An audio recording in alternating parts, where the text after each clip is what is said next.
Well, I doubt we're going to have any consensus here, and I'm going to go with the Jets. I know this feels like a terrible play, but when you're taking an underdog outright, it's always going to feel like a terrible play.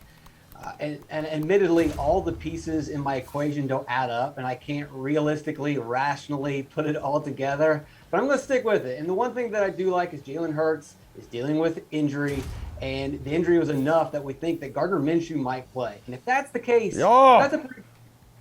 Well, is he going to play? No. I'm saying if Gardner Minshew plays, like there's no way the Jets are beating the Eagles. I'm sorry. You mentioned Gardner Minshew, Pearce, so Emerson's heart rate went up about 100 beats per minute. I'm sweating. Jacksonville, great for all of, I don't know, 2 games. Yeah, but so if Hurts is injured that much, he's not going to be able to run. And if he can't run, that's the biggest aspect of this Philadelphia offense. You take the run away with Jalen Hurts, what are they going to do? You're going to let him pass? He's looked terrible passing in his short career. He looked terrible passing last week. And you've got Miles Sanders is not 100%. Boston Scott didn't practice yesterday. Jordan Howard didn't practice the other day. Now, the problem with this is I can tell you why the Eagles might play bad, but I can't explain why the Jets are going to turn it on.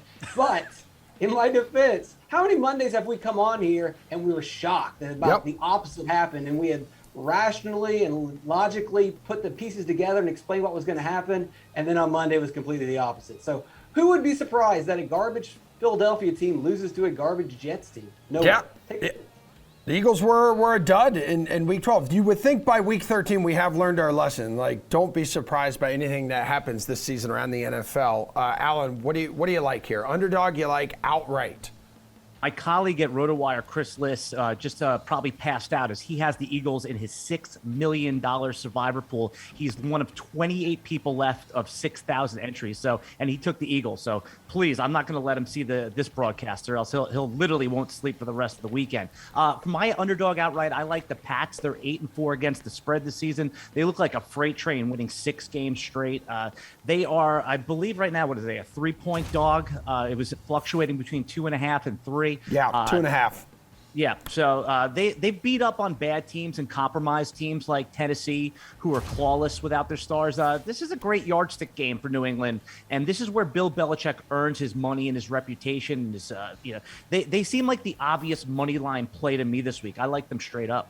Okay, what do you like? Who do you like, Jeffrey? Talk to me, dude. I mean, look, I'm very tempted to match Pearce's Jets by making a Lions call, who I almost took on my against the spread call, but I'm going to make. I mean, this might be just as bad, but you have that person you just keep going back to sometimes in life. They just keep hurting you, but you can't stop.